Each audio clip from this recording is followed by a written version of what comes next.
안녕하세요. 신기반개 건설안전기사입니다. 이번 시간에는 보호구, 방호장치, 와이어로프 관련 작업형 교재 142번부터 150번까지 9문제를 풀어보겠습니다. 142번입니다. 건설 현장에서 작업이 진행 중이다. 다음 빈칸에 적절한 보호구를 기재하시오입니다. 자, 첫 번째는 물체가 떨어지거나 날아올 위험이 또는 근로자가 추락할 위험이 있는 작업. 어떤 보호구가 있어야 되죠?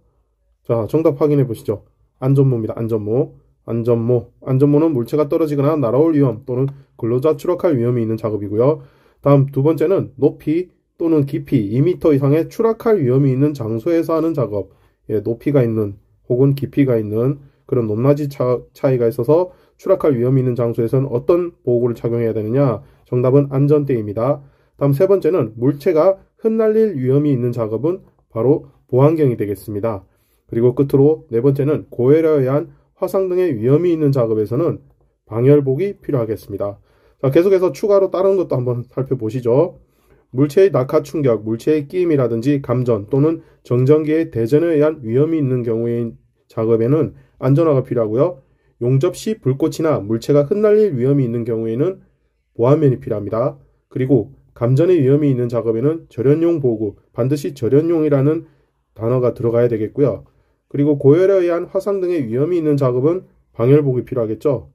그리고 선창 등에서 분진이 심하게 발생하는 경우, 먼지가 심하게 발생되는 경우에는 방진 마스크. 끝으로 섭씨 영하 18도 이하인 급냉동시설에서는 방한모, 방한복, 방한화, 방한장갑 등 방한이라는 단어가 들어가는 우리 보호구를 잘 기재해 주셔야 되겠습니다. 자, 이렇게 해서 안전보호구 살펴봤습니다. 143번입니다. 석재 공사 중 아무런 장치가 없는 최상부 비계 위에서 작업자에는 안전대 착용 없이 일반 그늘 모자를 쓰고 작업 중이며 석재를 절단할 때 연삭기에는 덮개가 없다라고 되어 있습니다. 상당히 위험한 상황이네요. 위험 요인 두 가지 살펴보시죠. 첫 번째는 안전대 착용이 없다고 했습니다. 그래서 안전모 및 안전대 등 개인 보호구를 착용하지 않았다. 두 번째는 역시 연삭기 덮개가 없다고 했죠. 그래서 연삭기 덮개 미부착이라고 할 수 있겠습니다. 추가로 지금 높은 비계 위에서 작업을 했나 봅니다. 그래서 정답이 비계 안전난간이 미설치된 모습이 발견되었나 봐요. 영상에서 이런 부분은 여러분들이 반드시 보고 찾아주셔야 되고요. 다음 끝으로 보안경 및 방지 마스크 또한 착용하지 않았다. 이런 것들 영상을 몇 번이고 반복해서 잘 찾아주시길 바랍니다. 144번입니다. 안전모를 쓴 작업자 A는 말비계 위에서 콘크리트 벽면을 브레이커 장비로 철거 작업을 하고 있으며 주변은 분진이 심한 상황이다. 분진, 먼지가 상당히 심하다는 거죠. 작업자를 위한 착용보호구 두 가지를 작성하시오. 단, 안전대와 안전화는 정답에서 제외한다고 했습니다. 자, 첫 번째, 분진이 심한 상황 뭐라고 했죠? 앞에서 보호구 살펴봤죠? 바로 방진 마스크 되겠습니다. 다음 두 번째는 역시 분진이 심한 경우에 어떤 게 추가로 필요하느냐? 보안경이 있어야 되겠습니다. 그래서 정답은 방진 마스크, 보안경 이 두 가지를 정답으로 보셔야 되고요. 여러분들이 봤을 때 안전대, 안전화가 없다고 해서 정답을 안전대, 안전화고 쓰시면 안 되고 여기서 정답에선 제외한다고 했기 때문에 이런 것들도 잘 주의해서 답안을 기재해 주세요. 이어서 145번 문제입니다. 작업자 A는 안전대를 전주에 체결하여 고소 작업을 하고 있습니다. 옆에 오른쪽 그림 보시면 되실 것 같고요. 자, 첫 번째, 화면에서 근로자가 착용한 안전대 종류 작성하시오라고 했습니다. 두 번째는 해당 안전대의 용도 작성이라고 했습니다.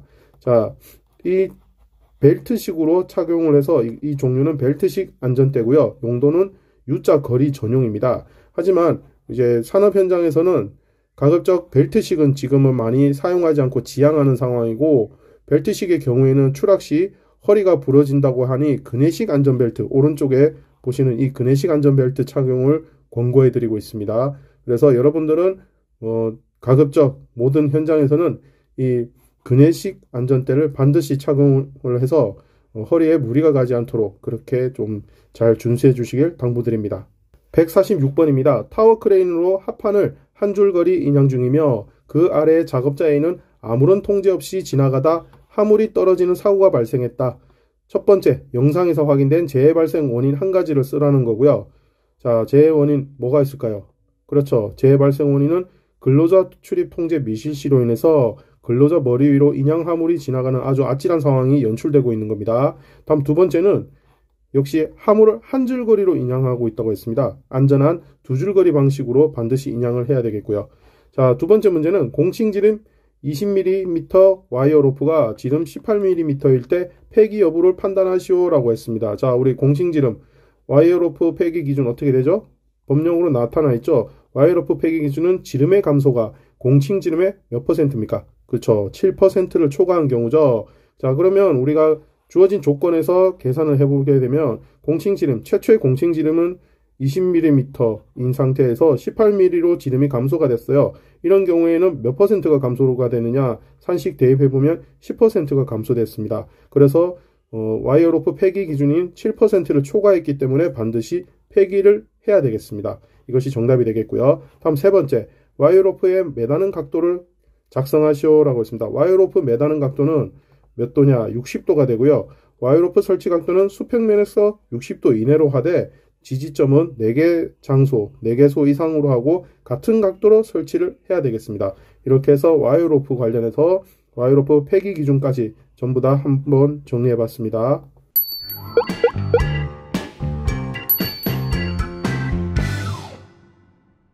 (147번입니다) 작업자 A가 호이스트 조작 버튼을 누르며 작동 여부를 점검하고 있다. 호이스트 방호장치 5가지를 쓰시오 라고 했습니다.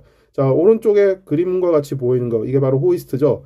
호이스트, 양중기 종류 중에 하나인 호이스트가 되겠고요. 자, 이렇게 봤을 때 우리 이 호이스트 방호장치는 산업안전보건 기준에 관한 규칙 제134조 방호장치의 조정, 그리고 137조 해지장치 사용에 나타나 있습니다. 암기법이 있죠. 암기법은 권과제비라고 하고요. 첫 번째 권은 권과방지장치가 되겠습니다. 다음 두 번째는 과부하방지장치가 되고요. 세 번째는 제동장치. 네 번째 B는 무엇일까요? 그렇죠. 비상정지장치가 되겠고요. 다섯 번째는 훅해지장치입니다. 여기서 훅해지장치는 여기 오른쪽에 보시면 훅해지장치가 없어요. 이런 경우에는 쉽게 와이어 로프 고리가 빠질 수가 있어요. 그런데 여기 훅해지장치를 할 경우에는 설치를 하게 되면 와이어 로프 고리가 인위적으로 쉽게 빠지진 않습니다. 그래서 반드시 이런 와이어 로프 고리를 사용할 경우에는 훅해지장치가 있는 장치를 사용을 해주셔야 되겠습니다. 이 그림 잘 기억하시면 훅해지장치 어떤 건지 쉽게 기억하시겠죠? 이어서 148번 보시겠습니다. 타워 크레인으로 화물을 인양하는 모습이 화면에 나타난다. 이렇게 화물 인양하는 모습이 나타나고요. 영상에서 나온 건설기계 방호장치 5가지를 쓰시오 라고 했습니다. 자, 영상에서는 이렇게 나온 방호장치는 무엇이냐? 양중기 방호장치라 할 수 있고요. 자, 양중기 종류 먼저 살펴보고 가실게요. 양중기의 종류에는 보시는 바와 같이 법령이 나타나 있어요. 크레인이고, 이 크레인에는 좀 전에 앞에 문제에서 살펴봤던 호이스트도 포함이 됩니다. 그리고 이동식 크레인은 이렇게 바퀴가 달려있죠. 쉽게 이동할 수 있는 고정식이 아닌 이동식 크레인이고요. 그리고 리프트가 있습니다. 리프트에는 이삿짐 운반용 리프트 경우에는 적재하중이 0.1톤 이상인 것으로 한정을 하고요. 그리고 곤돌라가 있고 승강기, 우리가 쉽게 말하는 엘리베이터라고 하는 승강기도 여기에 해당되겠습니다. 자, 그러면 문제 다시 돌아가서 영상에서 나온 건설기계 방호장치 5가지 뭐죠? 앞에서 살펴본 호이스트 관련과 비슷하죠?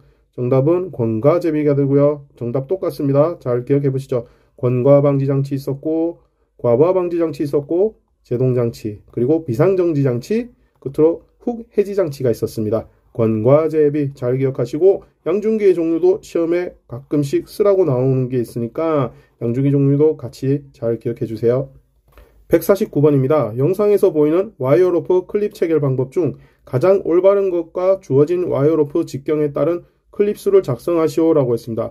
이 세 가지 중에 어떤 것이 올바른 거냐? 그림 영상에서는 이렇게 나올 수도 있는데 실물을 보면 이렇게 되어 있어요. 그래서 A 같은 경우에는 이 매듭되어 있는 고리가 위쪽으로 되어 있고요. B는 아래쪽으로 되어 있고 C 같은 경우는 A, B가 혼재되어 있는 상태입니다. 자, 어떤 것이 적합하냐? 정답 바로 보시죠. 정답 A가 되겠습니다. A만 적합하고 나머지 B와 C는 부적합하다. 이렇게 판단하시면 되겠고요. 자, 클립수는 직경에 따른 클립수 어떻게 되느냐?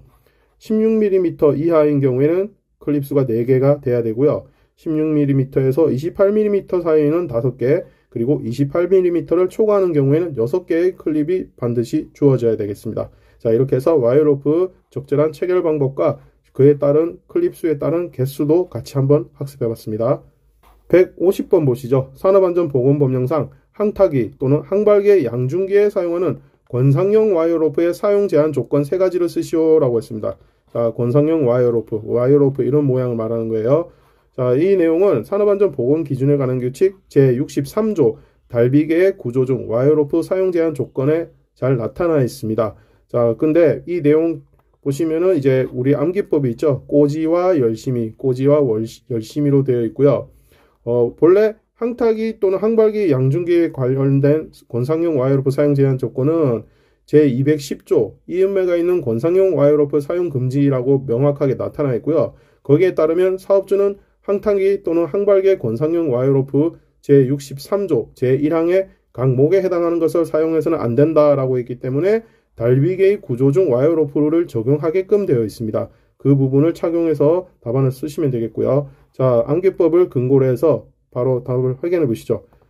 꼬는 꼬인 것으로 기억하시고요. 지는 지름의 감소가 공칭지름의 7%를 초과한 것, 앞에서 계산하는 것까지 한번 해봤습니다. 와는 와이어로프 한 꼬임에서 끊어진 소선의 수가 10% 이상인 것이고요. 자, 그림도 같이 보시면 좋겠죠. 소선의 수가 10% 이상인 것. 그리고 열은 열 또는 전기 충격에 의해서 손상된 것, 당연히 사용할 수 없겠죠. 그리고 심은 심하게 변형되거나 부식된 것, 역시 마찬가지로 사용할 수 없고요. 6번째는 이음매가 있는 것, 양쪽 끝이 끊어져 있는 것을 강제로 매듭으로 연결을 하든 어쨌든 이어서 사용하는 이음매가 있는 것도 역시 사용할 수가 없습니다. 이렇게 해서 150번 문제를 통해서 우리 항발기, 항타기의 양중기에 사용하는 권상형 와이어로프 사용 제한 조건까지 전체 다 정리해 봤습니다. 암기법 꼬지와 열심히 잘 기억해 주세요. 지금까지 신기반기 건설안전기사와 함께 보호구, 방호장치, 와이어로프 관련해서 작업형 9문제 풀이를 함께 하셨습니다. 감사합니다.